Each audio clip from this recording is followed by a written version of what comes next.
Good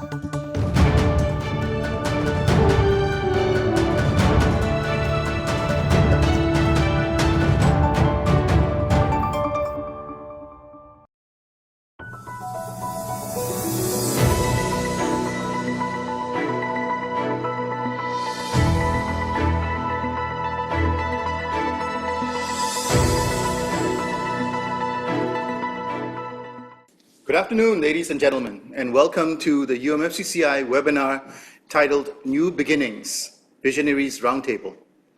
It is a part of a series of webinars UMFCCI will be airing with the intent of presenting a multidimensional view of what the new normal will be for Myanmar. My name is Wei Pyo, and I will be moderating this webinar.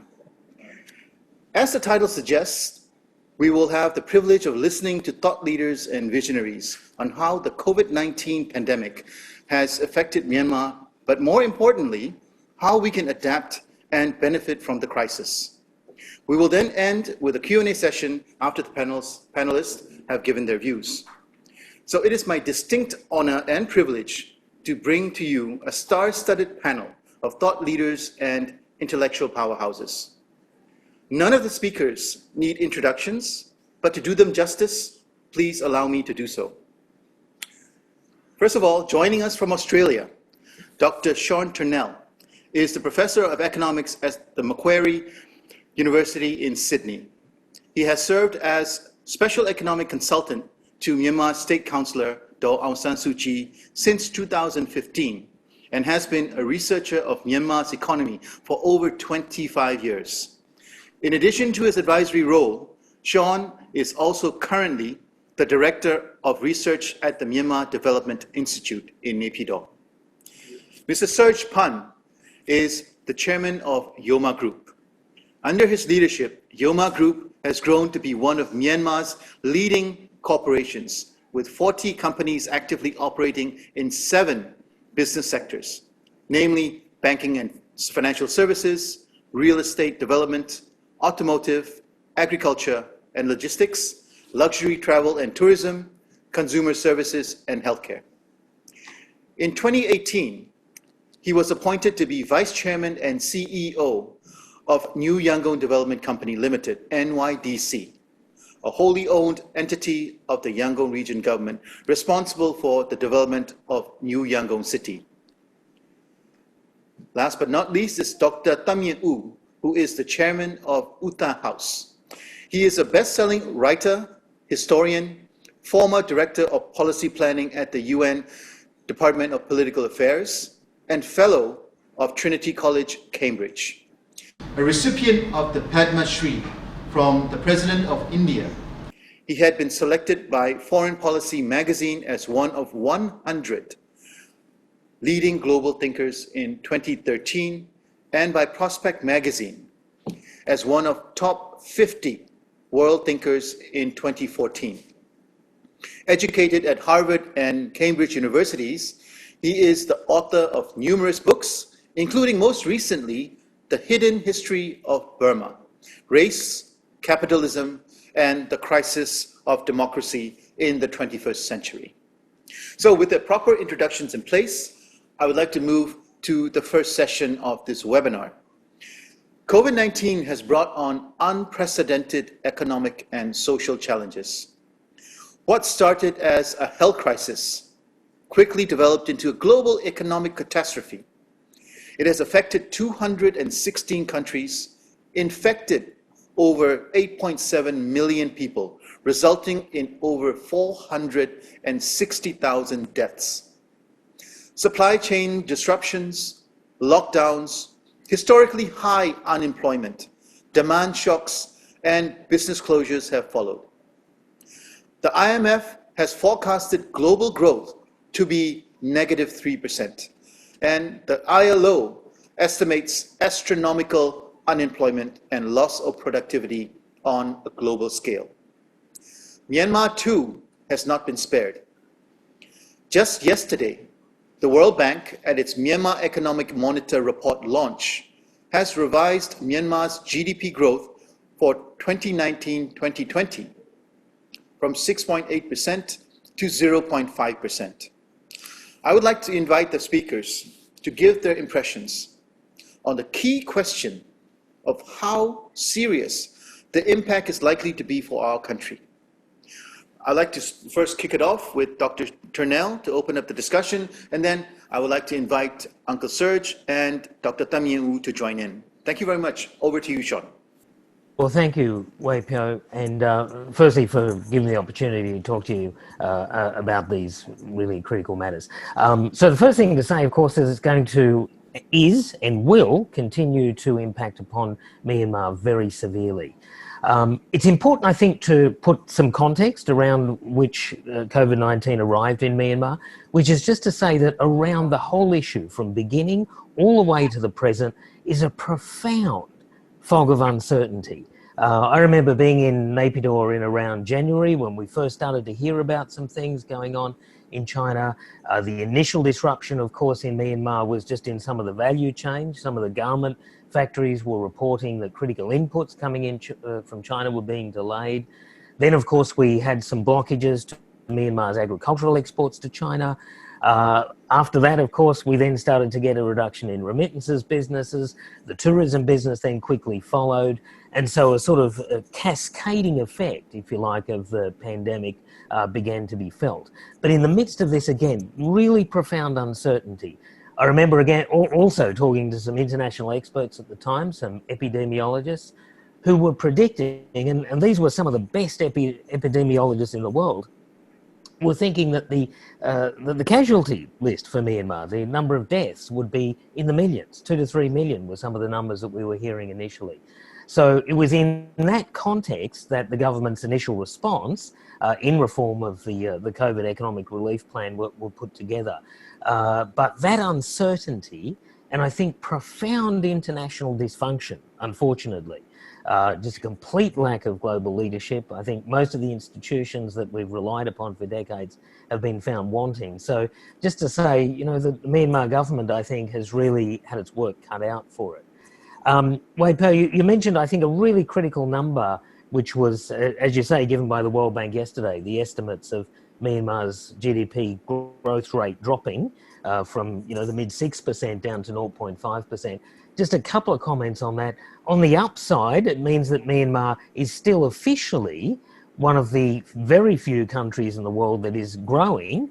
Now, I'm not sure how much confidence I'm going to put on that, because again, amongst all this uncertainty, you know, I wouldn't want to bet the house on it. But nonetheless, that is at least some comfort. But to add discomfort, if you like, you know, the reduction of that growth rate of over 5% or 6% of GDP, what we're effectively talking about is Myanmar losing the equivalent of about $3 to $4 billion. And of course, whenever we talk about GDP, we're not really talking about money. GDP is just a measure of economic activity. So it's not so much money being lost as it is to jobs, activity, and that activity, of course, needn't be fully commercial. It's a, you know, in the broader sense of that. The other thing, I suppose, just to say is that, you know, we're in this terrible hole, but it's a very different sort of situation than is typically the case. If one goes back to the big economic problems of the past, they're often rooted in the financial sector, or they were trade disputes or whatever. This one's very interesting in that, in terms of the biggest economic effects, it's coming from economies being deliberately shut down. So in a sense, we've turned the engine off, not only in Myanmar, but in many other countries around the world. So it's going to be a unique circumstance, I think, to restart that engine. But also just to say that we want to be very careful then, I think, in ascribing remedies to a situation that's very different from anything that we've seen for 80 or so years. Thank you, Sean. May I invite Uncle Serge to give his impressions?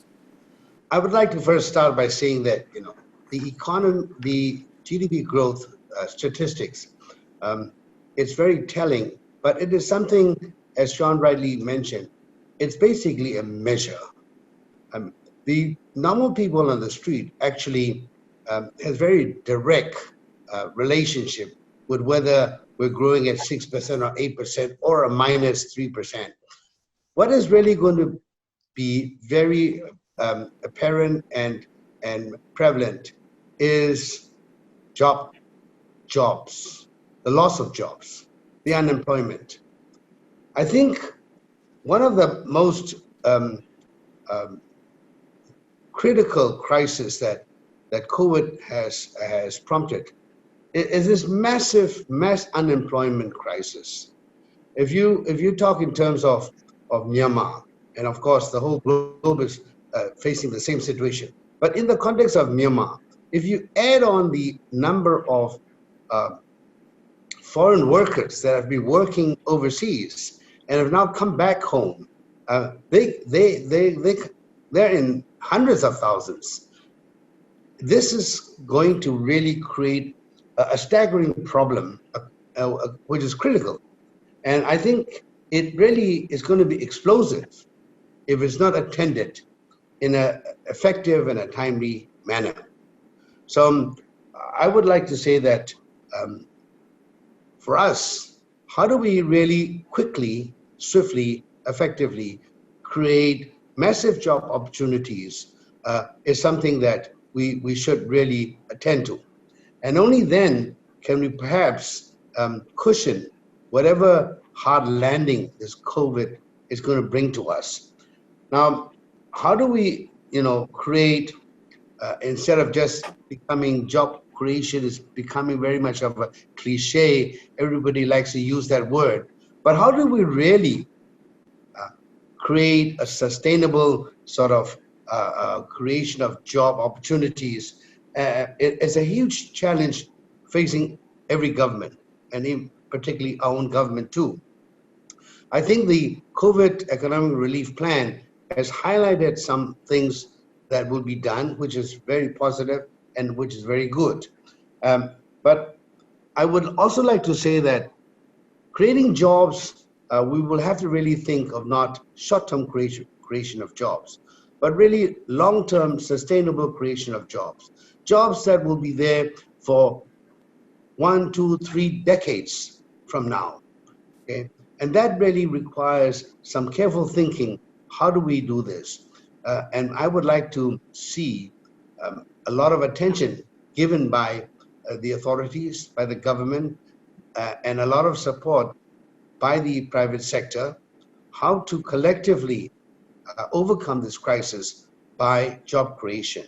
I firmly believe that if we can do this well, we would probably have cushioned much of the impact of COVID going forward.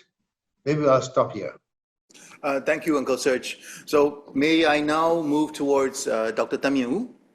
First, let me just say that, as Sean had said earlier on, when the pandemic first started back in January and February, no one really knew what was going to happen. And I had heard as well terrible forecasts of what might happen in Myanmar in terms of the health impact of the virus, given our proximity to China especially. And luckily, so far at least, the worst case scenarios have not come to pass. And I think that's partly luck, perhaps, partly factors we don't understand, and partly, I think, because of the way in which the government has handled this crisis on the health side so far, and the good job that it has done, that it has minimized the health impact, the negative health impact of this pandemic. But as you said, the economic impact has been extremely severe. And that is not because of the government, but because of the global deterioration in the economies around the world, from the richest to the poorest economies that we've seen over these past many weeks and many months.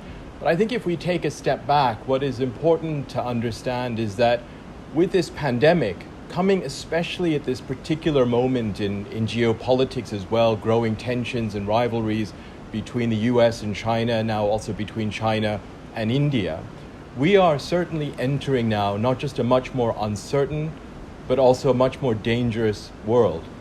And this is a world in which whatever happens, and there's a lot of unknowns going forward. People may say that certain trends may accelerate in terms of the ways in which different governments handle the economy, in terms of the economies themselves, in terms of people's use of technology, in terms of people's thinking about travel. There's a lot of speculation, and we could speculate as well.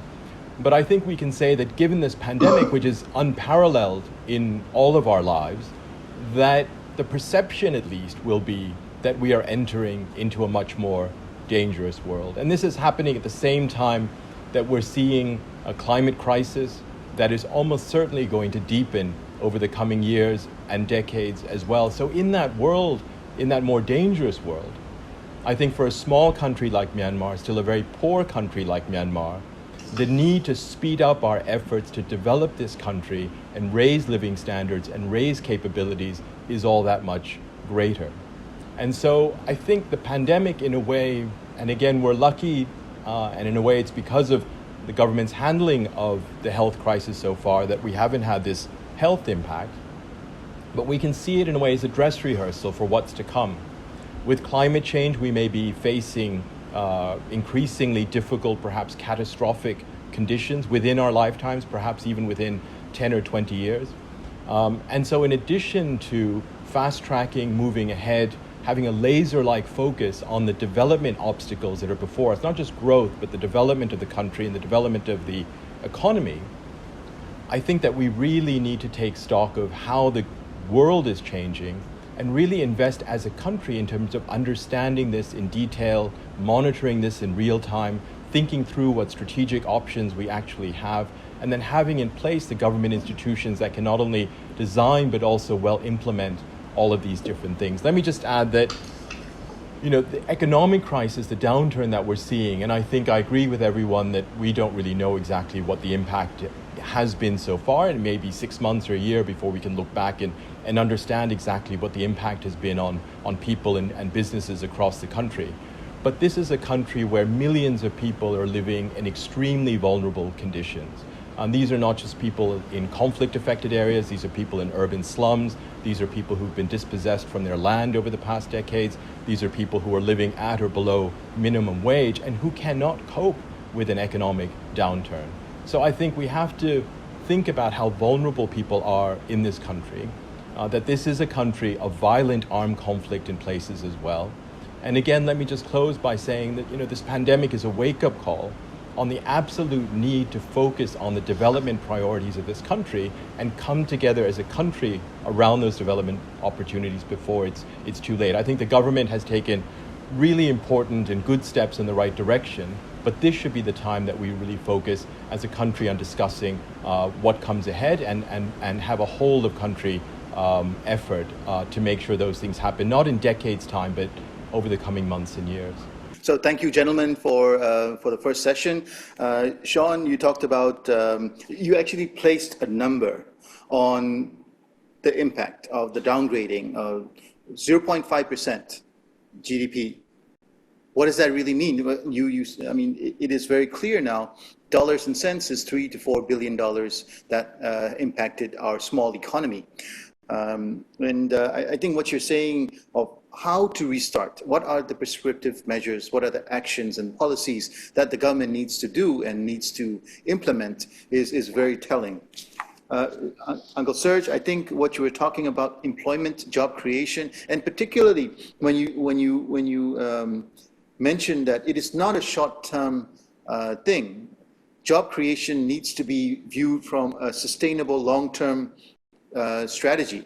Attention needs to be given on that part. I think that is particularly true in our current situation, where we will have not only Myanmar people coming back from overseas, but they may not be able to go back in the near future. So they will have to make their living in Myanmar, and we may not see the remittances at the levels that we saw in the past, and we will have to somehow find funds from somewhere else. And lastly, Dr. Tamiang, it is so true what you're saying. We are entering into a more dangerous world. It may be a new world with a new normal, but nonetheless, it is a dangerous world where a lot of people in our country who live in extreme poverty, who do not have luxury or leeway to see downsides. This is something that we definitely must be looking into. So I do take your point about investing as a country, and I think you mentioned in our past conversations that we need laser focus on development initiatives and development priorities. So thank you, gentlemen, for sharing your thoughts on COVID-19. I would now like to switch gears a little bit and talk about possibilities and opportunities. Yes, COVID-19 is a challenge like no other that has affected everything, in our economic fabric of the entire world. It has shaken the very pillars on which we have built our lives, careers, and businesses. What is certain is that we cannot cling to the past, and we must make bold decisions for the future. However, there is an opportunity in every crisis. So, in your opinion, what is the silver lining, and how can Myanmar use it to its advantage? Sean, if you could start. Well, thanks again, Ray. The first thing I would say is let's not use the opportunity to do the wrong thing. By which I mean, let's not use the opportunity to forget what the last 50 years have demonstrated. And the last 50 years have demonstrated that in openness, in economic freedoms, and in market reforms has lifted more people out of poverty than at any time in human history. So I think it's really important, and I think this is a lesson not so much for Myanmar perhaps, because I don't think Myanmar is going to be in a position where it is going to turn its back on some of those insights. I worry more about countries overseas, which sort of gets to Than's point that I think in many ways Myanmar's economy is going to be impacted by decisions made in other capitals than perhaps in its own. But anyway, so just to say that let's make sure that the opportunity is not to turn against what we know delivers growth, and out of that growth comes all sorts of other virtues that growth will ultimately pay for. So that's the first comment. Some of the other silver linings, though, I think could reinforce that. So it's okay to talk about economic growth, but we need to be talking about equity. We need to be talking about bringing people with us. And Than's point, I think, is absolutely right, and Serge's as well, about issues to do with unemployment, the extraordinary poverty that many people in Myanmar find themselves. So there are ways that we can bring people with us to a much better performing economy. A better performing economy itself will help pay for that, of course. But I think one particular silver lining is that this crisis has led to a bit of change in thinking around the world, particularly over issues to do with debt and to do with public finance. I think more broadly, there is a greater understanding that economies are not really limited financially, they're limited by their real capacity. So in other words, it's important not to let just finance get in the way of a country achieving what it can. Let's make sure that finance is in fact the servant to what an economy's real capacity is. Now, in many other countries, that's taken the form of all sorts of different theories about money and so on. In the case of Myanmar, I think we can grab some of the best of that and use that as an opportunity to, for instance, dramatically increase expenditure in areas like health and education, bring much greater equality of opportunity, while at the same time doubling down, if you like, on some of those other reforms. For instance, I would like to see a situation where perhaps we could appoint a sort of productivity czar or some prominent figure in Myanmar who could go through and look at all of the laws and rules and regulations that we know through fairly bitter experience down the years inhibit Myanmar's businesses as a way of sort of just freeing things up and getting that growth underway. So I think there are some opportunities on that front, given that this has been such a big shock. Some things that perhaps weren't doable before may be doable now.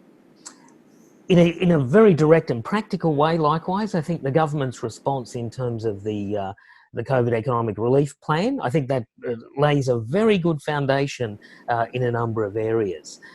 There's all sorts of relief programs underway, but particularly exciting, I think, are some of the programs about creating employment and various relief programs within villages and in the countryside and so on. Likewise, some of those programs are extending into the conflict areas. So I think, again, COVID-19 may have just allowed us to cross the Rubicon in a number of areas to do with extending various economic programs, as I say, to areas that are under conflict at the moment. So I guess that's the sort of thing that I'd like to see, some continuation of the bold reforms along the lines of the overall vision that we know works in terms of bringing growth and development, but a greater focus, which I think is now allowable by some changes in thinking about finance, that bring more people with that particular program. And then, as I say, building on some of the circuit breakers that I think have been allowed to take place under things like the COVID economic relief plan. Thank you, Sean. Uncle Serge, could you weigh in on this? I would like to stay with this topic of employment to say. We had the same problem existed for a long time. But I think COVID has sort of put a spotlight on the issues and has prompted us to really think seriously. And we don't have the luxury of dilly-dallying on issues. And therefore, that's a silver lining that I see. This is a country, strangely, that never had a statistic of unemployment. Every country would give you a statistic of what is our unemployment rate. We never had an unemployment statistic. In fact, we only have an employment statistic saying how many people have now got a job. Okay? So the problem of employment has always been there, creating enough jobs, and yet it was never at the forefront. COVID has made it become a very critical item that you cannot neglect or ignore. Now, so we talk about unemployment or creating employment.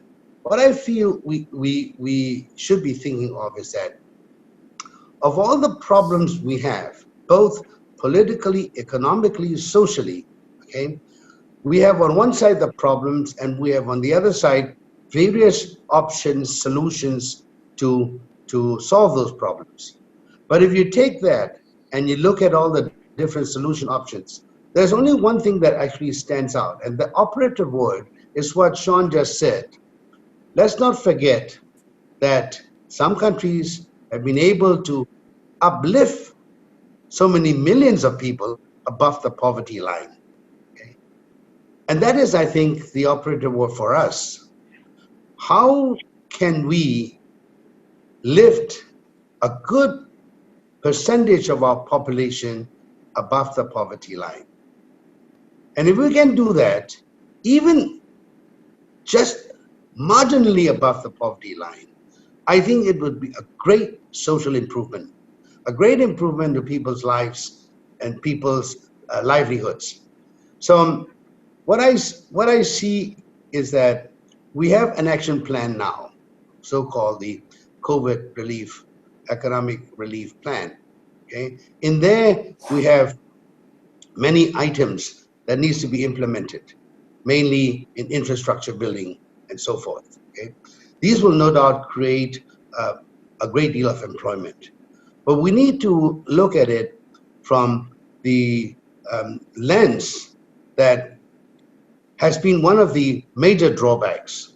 It's a bit like when the Asian tigers emerged some 30 years, 40 years ago, and when many of the underdeveloped countries moved up to be emerging economies and then move up to be developing economies. Okay, it's the open door market economy that affected it, that brought about that change. But in opening your doors, there's bound to be some ills, some flies that will fly in at the same time. And we were in the past more concerned about swapping the flies than actually allowing the wind to blow in. And that has always been a problem. Okay? But now we know we do not have the luxury of thinking about flies, forgetting about uplifting people's above poverty level. And that mindset change is critical. I can see it happening, and I really hope that will continue.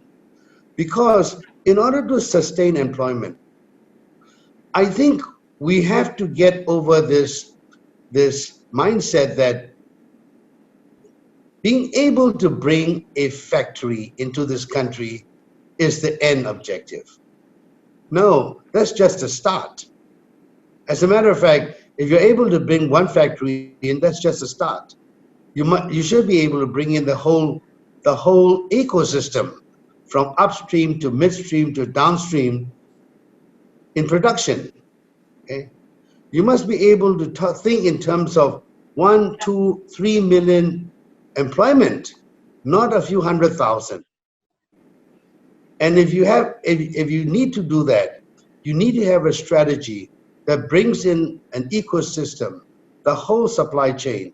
And that requires really more than just a few slogans, more than just having water, electricity, more than just saying we have cheap labor. It requires a policy directive that will direct, govern, steer this whole movement into something that is sustainable. And we're not creating anything or trying to be smart. We have so many examples of what success stories are around us, all our neighboring countries, okay? We should use them, okay? If you're talking about agricultural, for instance, we're an agricultural country, but up to today, I cannot think of one agricultural sector where we can claim to be a dominant player in not even global, regional markets, okay? Take Thailand as an example. Today you have Thai restaurants all over the world. Thai food has become something like a very, very welcome food, like the Italian food. Well, the Thai restaurants all over the world didn't happen just like that. There was a great effort by the Thai government to push Thai food into the world. And if you study that, you will know the reason why it happened. I'm just using this as an example to say that things can happen if you have a very good policy, a master plan, a strategic plan, and things will not happen if you don't have one. And things will happen haphazardly or mediocrely if you do it just by hunch or just by a very short-sighted plan. Thank you so much, Uncle Serge. May I now give his views on the matter? Sure, thank you. Thank you very much. You asked what the silver lining might be. I think that the silver lining is that we're entering not just a dangerous world, but a world in which everything is going to be shaken up. And when everything is shaken up, sometimes those that are trying to catch up might have opportunities that they didn't have before. But I think, as everyone has said, both Sean and Serge, that means the right kind of strategies, the right kind of policies. At a time when some in the world may be closing their doors or looking inward, I think it is important for Myanmar to have a global strategy and situate its development agenda and its development strategy within that overall global framework. But let me just take a couple of steps back and say a few things. I think one is that it's really important, and I think everyone has said this in different ways, that we don't equate growth with development. The economy can grow by exporting more raw jade to China. The economy can grow by exporting timber, as it did in the 1990s. The economy can grow by exporting cheap labor to Thailand. But that's not development. And development essentially means the structural transformation of the economy to one in which we just don't have more jobs in different sectors, but we have different kinds of jobs that require different kinds of skills that are more productive at the global level. And then I think secondly, if we want development, we have to recognize that development is not an easy thing. I mean, the number of non-Western countries that have actually become developed in history over the past 200 years is less than 10. It's fewer than 10. It's Korea, it's Taiwan, it's Singapore, and it's a couple of other countries.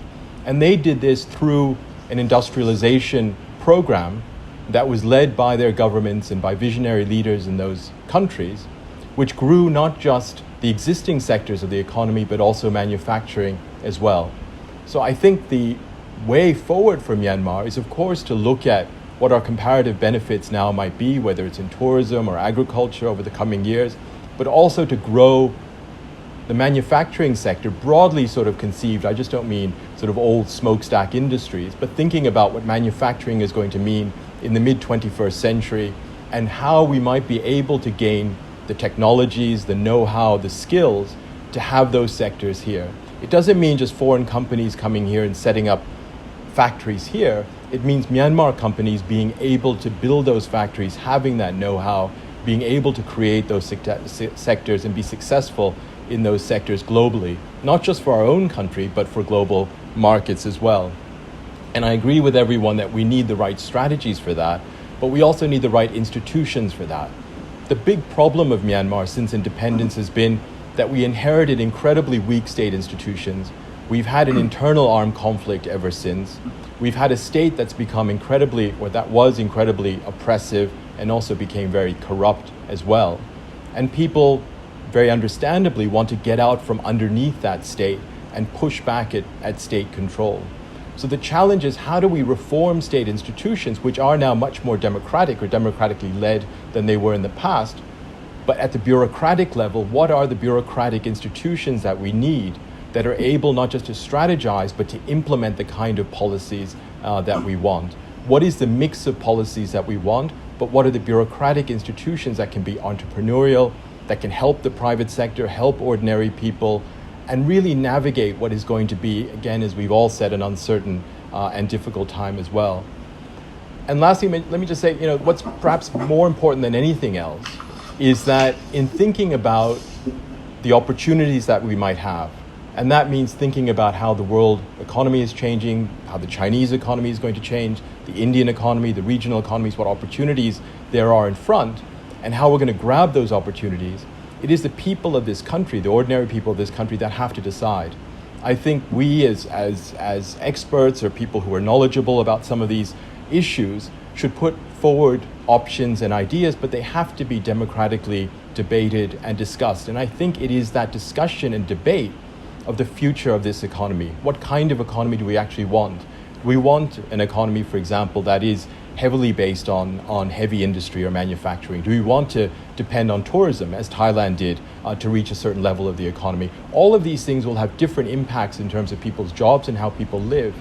And it's not just that it's people who should decide, it's just that putting those issues before people to parliament, elected parliaments, is what is going to give content to this democracy at a time when it's still at a very incipient stage. So the process of democracy, of strengthening and deepening democracy, and the process of people thinking about having a vision for the future, I think is intimately related. It's also intimately related with our prospects for peace as well. Many minority peoples living in conflict-affected areas feel that they have received the raw end of the deal over the past many decades. And peace has to be about a different kind of state being in those areas, that is being developed in those areas, and that is responsive to their needs, and that is listening and democratically part of debating what people in those communities will want. So I think the key, not just to democracy being strengthened in the country, but the key to peace in this country is also to have the right kind of economic options being presented and then debated and discussed as well. So I think if there is a silver lining, it's that this pandemic, in the shakeup of not just Myanmar, but the whole world, perhaps will wake up people to the need for strategies and strategic thinking.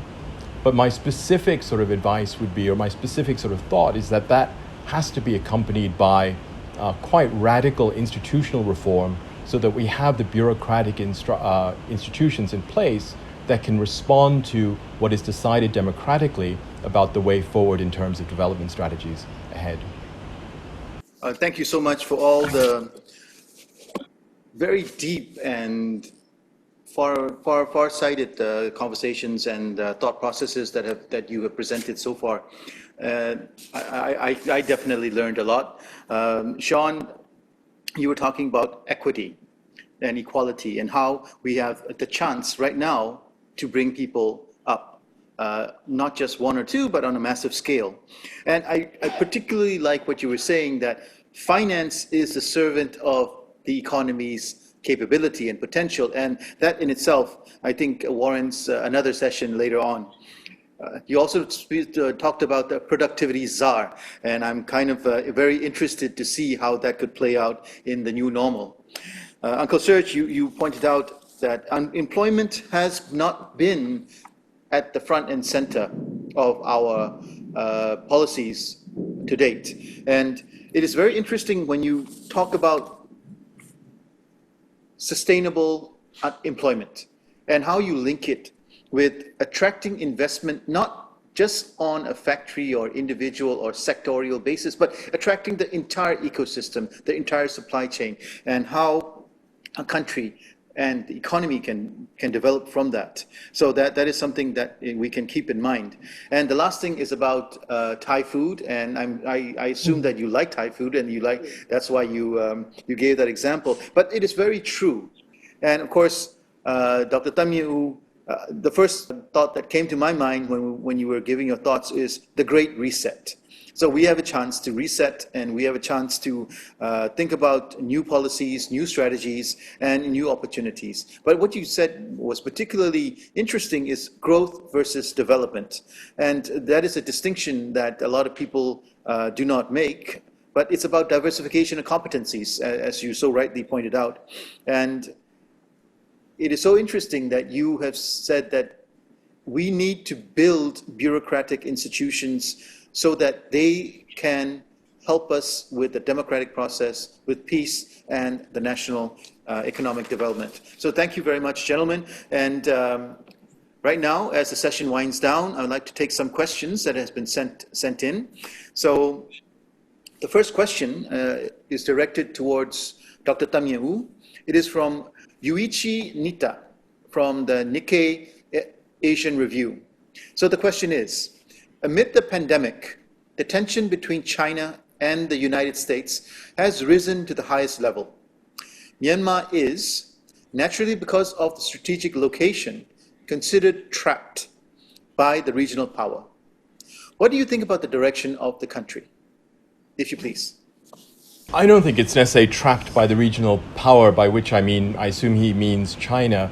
I think that, this is a country like so many other countries in Southeast Asia that through the Cold War had a lot of experience in trying to balance Cold War powers and try to stay friends with everyone. And I think to some extent, Myanmar's future has to be, partly because of the neighborhood that it's in, to maintain good relations with everyone to the extent that it can.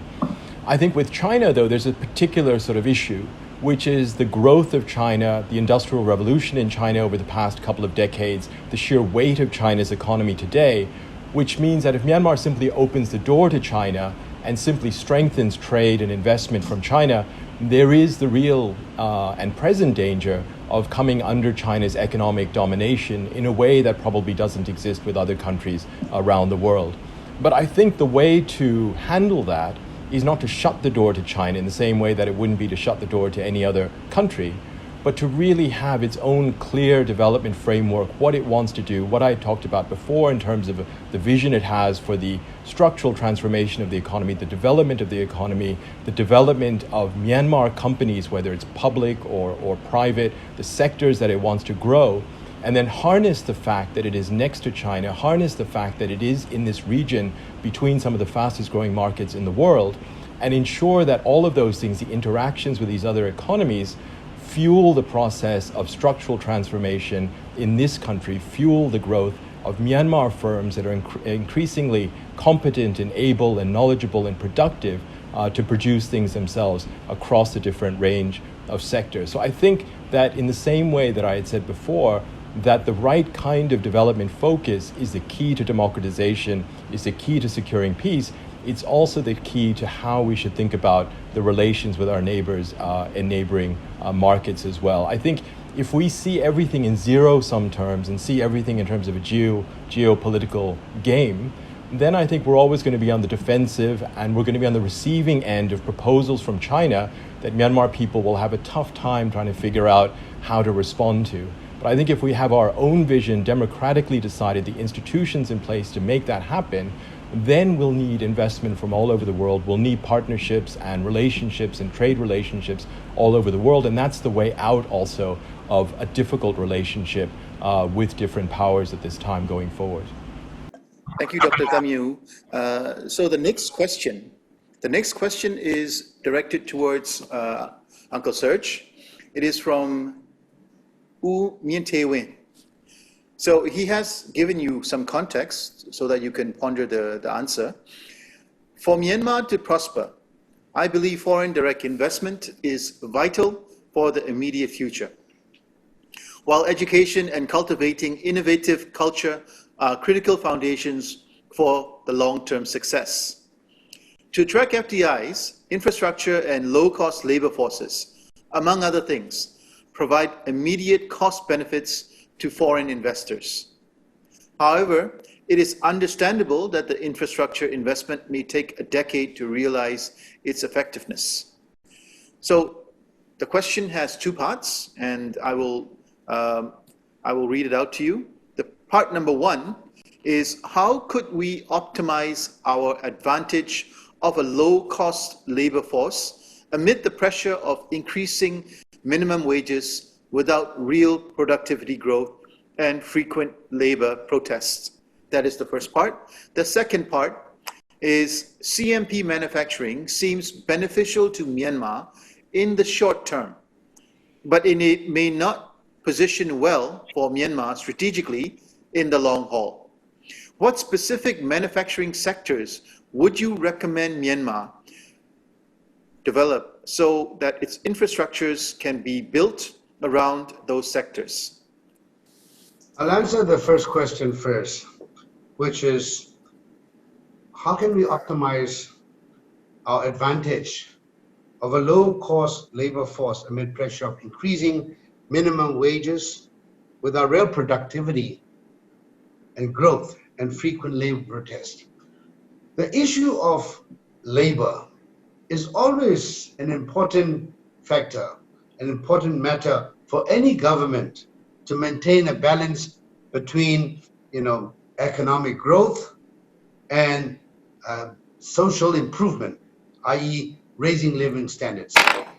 But in the context of Myanmar, what is very interesting is that some years ago, we had this big talk, a big hoo-ha about minimum wage. What is the fair minimum wage? And I remember it got rather heated. But the point here is this: the discussion and debate of minimum wage only pertains and affects the people who actually have a job. If you don't have a job, minimum wage discussion don't even apply to you.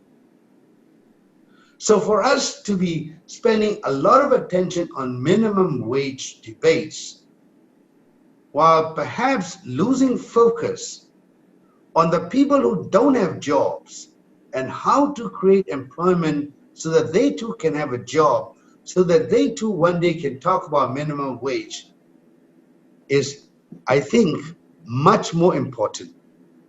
And that is what I'd like to highlight as far as labor is concerned. Now, every businessman knows that you go to a country only because it is attractive in terms of its economic climate, in terms of its pro-business policies of the government, and it is because you have a very good labor force that is with high productivity. Failing to have any one of those three factors would actually discourage a lot of people to come in, the FDIs, the manufacturers. So I would like to emphasize that at this very moment, we need to actually think about employment rather than unemployment.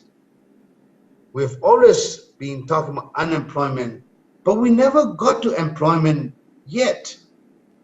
So employment to me is a major thing. So that comes to CMP manufacturing and other labor-intensive manufacturing sectors, which seemingly, as this question, as Ms. U Min Tae Win has mentioned, it may not be good for Myanmar in the long haul, he says. Now, I'm not necessarily in agreement with this view, okay? There seems to be a feeling that why do we have to go through this, the so-called sweatshop stage? Why can't we just leapfrog to something of higher value where people can earn a lot more money and the economic output can be a lot better? Well, that'd be great, but that cannot happen. It's a fallacy, it's a dream, okay, to start with. you're talking of millions of people that needs jobs. And you need to provide those jobs, not over the next 20 years, but immediately, like in the next 2, 3, 4, 5 years, okay? Secondly, the higher you go up the value chain of production, the more skills you need. We have to be practical about the fact that our skilled labor, or the level of our labor in terms of technical skill, is still probably at the low end of the of the tandem pole. And therefore, in order to be able to get up the ladder of this value chain, okay, there needs a lot of training and time. At this moment, you need to solve the employment, the livelihood, getting out of poverty, etc., much more quicker, okay? And that is why, for instance, take our new Yangon city as one case study. We say in the first phase, we're going to create 600,000 jobs, mainly in labor-intensive manufacturing. But we also intend to put down a rule saying that any new factory that comes in to this new Yangon city to build a factory should not and must not poach workers from other factories doing the same thing. If you don't have that rule, what will happen is that there'll be a massive poaching of workers, causing massive chaos in the entire production chain. Okay? So then how do you really do it? We will have to have an education base, which we have provided something in the region of 100 or 200 acres, to welcome any school, any vocational school that wants to teach anything with skill to come in. The land will be given virtually for nothing. You will invest in the schools, you will produce the skilled labor, and you will be paid for each skilled labor you produce by the factories who intend to come here to open, to start their operation. Okay? So there is this training process that we have to go through, and that is extremely, extremely important. In terms of whether it's strategically not good for us in the long haul, I don't think so, because if you take the actual real experience of many countries that have gone through this same process, the evolution of economic growth takes care of it itself.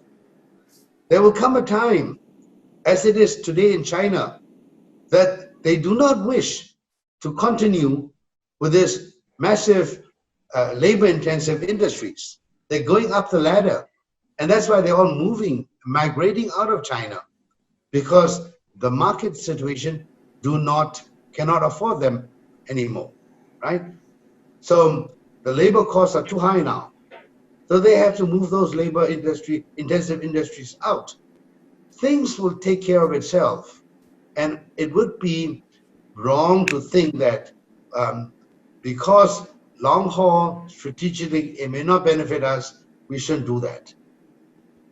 Thank you, Uncle Serge. So I would like to now turn towards Sean. Sean, you have two questions, and it is from the same gentleman, Mr. Felix Haas.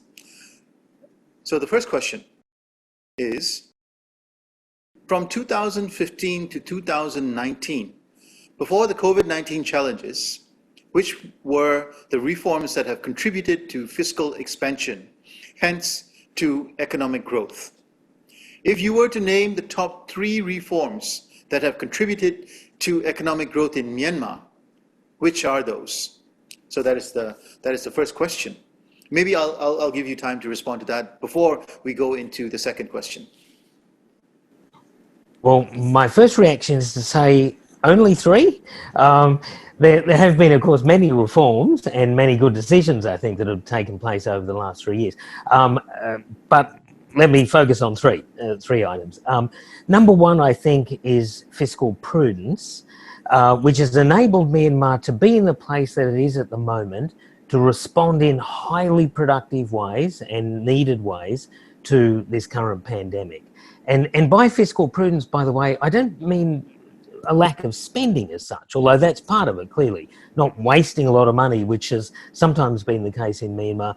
That's clearly a virtue in itself. But it's much more important than that, I think, to look at public finance more broadly, the way in which the capital markets, etc., have been encouraged, along with some of the other revenue collection reforms that have taken place.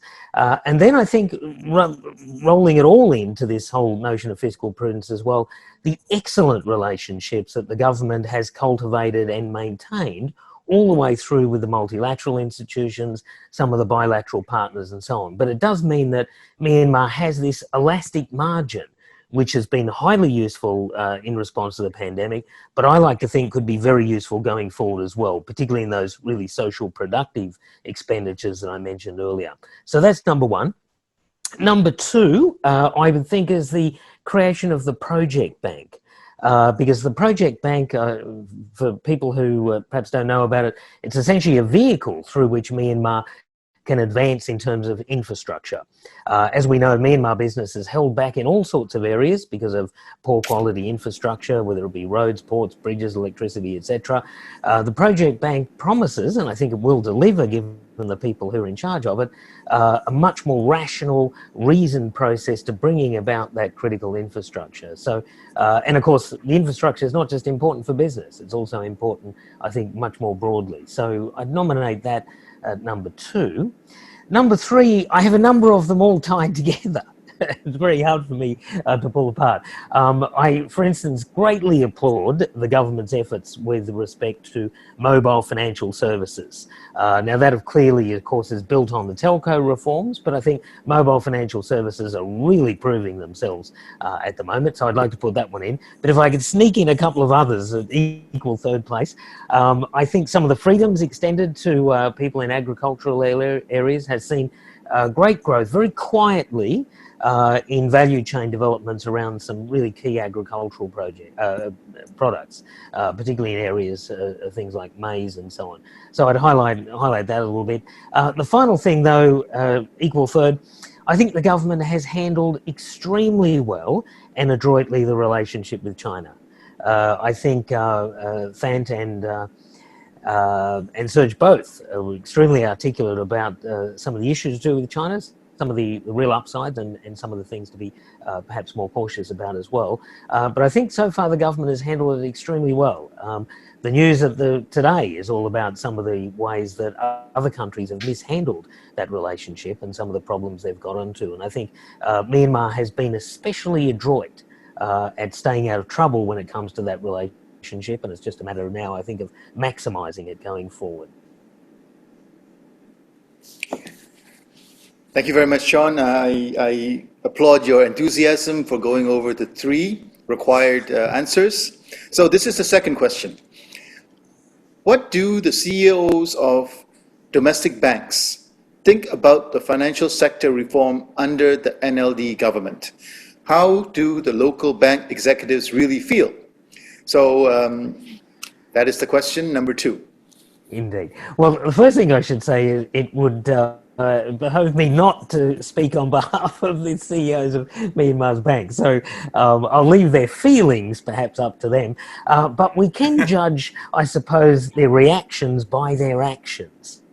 And that has been quite interesting. And so number one to that, just to say that most of the banks, overwhelmingly, the banks have responded in a really positive way to the efforts of the government and the central bank to clean themselves up, basically. It's no secret that the balance sheet of many of Myanmar's banks were in a terrible state, and they needed to do something about it.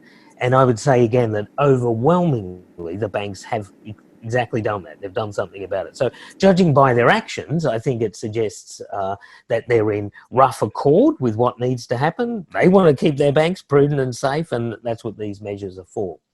I should just say under the COVID economic relief plan, of course, there has been some concessions to the banks on this front, a realisation that perhaps this is not the moment to be more royal than the king on such matters. So the banks have a little bit of a relief period, along with everyone else in different ways, to perhaps get themselves in order. So, but I would say, again, judging by what they've done as opposed to perhaps what they've said, and without being totally understanding of the feelings in their heart, nonetheless, it seems to me that they seem to be very much on board with the government's banking reform program.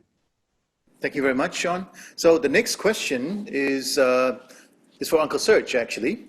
It is from Gurav Megnani, and there are, again, two parts to the question. Number one, what are the top 5 sectors that are expected to rebound first in Myanmar? So, taking Sean's cue, please feel free to go over the 5 if you think that it is necessary. Please do so. And of course, the second one. Okay, please go ahead. Please go ahead. I think the agri, infrastructure, energy, and construction, which has been indicated in Mr. Mangnani's question, will lead by default, okay? Because these are the sectors that actually could bring economic activity and growth very quickly. Okay, particularly in the infrastructure, energy, and construction, because these are already actually enshrined and highlighted in the COVID economic relief plan. See, once you start the infrastructure works, construction is basically a construction sector exercise. So the construction sector will see a massive amount of employment, okay?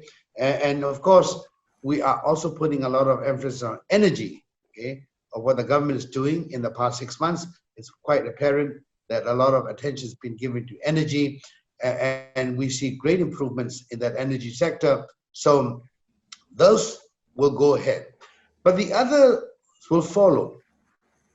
What I think the difference of opinion of some people is that post-COVID will change everything, that our lives will be different. As even the title of this webinar suggests.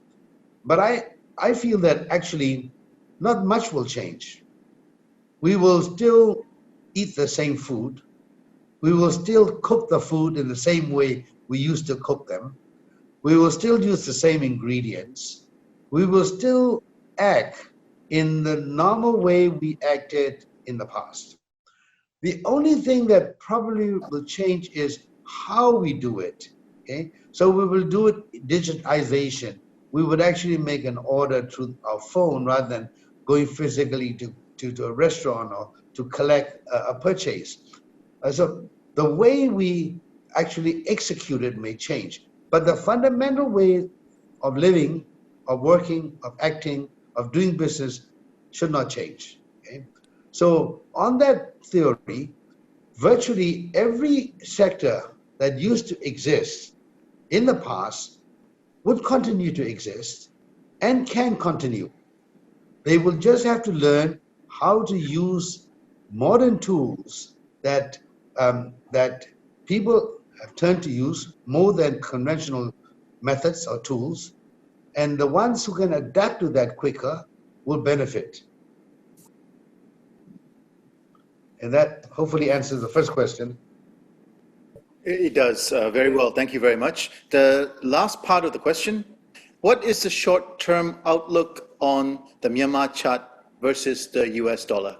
You're asking me a question in front of an economist, and that's a question I cannot answer, right? I think this is really a question of the economist, and any answer that you get from the business people and entrepreneur, it will just be very much mere speculation, I think. Not to say that economists probably are also speculating, but they have a better chance of hitting the target than us. Thank you very much, Uncle Serge. If you do have any thoughts, please do feel free to contact me privately so I can do the hedging. So, so I would like to close out the session with Dr. Tam Yin Wu, and I have two questions that came up, and I would like you to give your responses to that. The first question is, Myanmar, in your recent book, Myanmar, you stated that Myanmar has been struggling under anarchic capitalism in the economic front. What is needed to be done and how long will it take? So that is the first question. Then I will close it out with the last one. Maybe I could take both together, that would be fine as well. Okay. So the second question also is related to the first question. What are your top two advice that you would give to the next administration in terms of policy regarding the economy? When I wrote in my book that there was a sort of an anarchic capitalism in this country, I meant primarily the period in the 1990s and into the 2000s. And I think we all know, but we have to remember, that this is a country that was coming out of a failed isolationist and socialist experiment in the 1980s, moved towards a more open and free market economy. But that was at a time when the country came under increasing Western sanctions, when the door was open to China but not to global markets, as many other developing countries had their doors opened. It was a country where illicit industries, especially illicit narcotic drugs, the production and export of these drugs exploded over the 1990s and became an important part of the economy as well. And it was an economy and a state that was also rife with corruption and cronyism as well. So it was a kind of a capitalism, but it was a very specific kind of capitalist system that evolved in Myanmar over the 1990s and 2000s. And I think since then there has been a lot done to try to tame that capitalism, to try to remove distortions in the market, to try to improve market conditions for business and for foreign investors, to have more prudent management of government finances and more transparent management of government finances. I mean, a lot of good things have happened, which has meant that a lot of ordinary people, and especially the middle class in this country, has seen an improvement in their lives over the past several years, and that's undeniable. So I think we've reached a certain stage at which many big options now are available that might not have been available before. I would then add that, I think because we have actually a lot of good options, we're not like some other extremely poor countries that really cannot see a way out. It's not just the natural resources, it's not just the geography of the country, it's a whole mix of things, including the fact that we have for the first time in half a century a government that is elected by ordinary people in a free and fair election. I think we have tremendous opportunity going ahead. But again, I want to stress the point I made before, that people have to buy into the vision going forward. And I think they have choices. It's not just one economic path or another that they can choose from. I think we have the luxury of choosing from many different alternatives. I mean, this is a country that is consistently ranked one of the most generous in the world. And what that tells me is that there are still parts of life here, and people are very religious as well. There are parts of life here that are not commodified, that are not part of the market, which give people a lot of meaning in their ordinary lives. And I think it's for people to think about exactly the kind of economic life they want and the kind of economy that they want, and the relationship between that and the culture of this country and the traditions of this country as well. But that's maybe for another conversation, or whether we just want to move headlong in the same direction as many other countries in this region towards a sort of consumerist culture that some people might think is the best of all possible worlds, and others might be more critical of. But I think whatever the path that we take, we have to recognize the urgency. This is not the 1990s where we have 10, 15 years to try to catch up with our neighbors. This is a time when, because of climate change, and if the scientists are right, even in half of what they're predicting, we don't have that much time to catch up economically to be able to address the climate change to come. And then we have China next door that has grown by leaps and bounds over a period where we have been focused on our internal problems, which have been very real problems. But catching up with countries like China is an existential problem for Myanmar. It's a challenge for Myanmar. We cannot be a generation, 2 generations behind China for long. So there's an urgency there as well. I think if we think about what's needed going forward for the future government or for any government, I would say a couple of things. I think first is that ordinary people in this country, poor people, vulnerable people, but ordinary people in general, I think need a kind of a New Deal in the sense that they have to know, as citizens of this country, what is the basic package that they can expect in terms of healthcare, in terms of education, in terms of work, in terms of income. And I think that has to be communicated. It doesn't mean that I don't think Myanmar can afford the kinds of things that a rich country can afford, but what is the kind of level of inequality that we're willing to tolerate? What is the basic deal that ordinary people could expect and should receive? I think that's one thing that needs to be, again, debated democratically and thought through and decided. The second is the deal for Myanmar businesses. As I mentioned before, growth is not development, and development means having the firms, the institutions that have new productivity, new capacities across a diverse range of sectors, and that means harnessing foreign investment, domestic capital, outside aid, the way in which you think about the education system going forward, in a way that is going to develop the capacities of Myanmar companies and Myanmar firms, again, whether it's public or private. And so I think we need a strategy for this. And I think Myanmar businessmen need to know what is that relationship with government. And I agree completely with Sean about finance being not just a servant, but perhaps a slave of that strategy that is going to power development going forward. And I think businessmen or women, and there are many great business women in this country, I think need to know what that relationship is going to be. So I think that's the other thing that we need to get straight. And I think whatever is decided on both those fronts, the deal for ordinary people and the deal for Myanmar companies and Myanmar businesses, it will require radical institutional reform on the part of the government.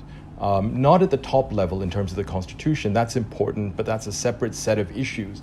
But in terms of the bureaucracy, the innovative bureaucracies that we need to turn ideas into action. If you look at the ways in which East Asian countries developed over the past 20, 30 years, all of them had bureaucracies that were able to think and react and coordinate, basically not coordinate from a top-down command economy kind of way, but coordinate learning and coordinate investment with development strategies and learning between different parts of the local economy as well. So I would put institutional change and reform, public sector institution change and reform at the very heart of what any government will need to do going forward. Thank you, Dr. Ntamyu, for your thoughts.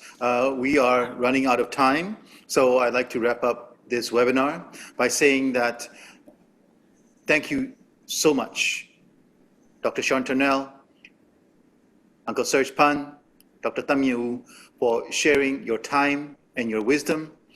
Your responses and comments have sparked many questions and shed light on a myriad of potential answers.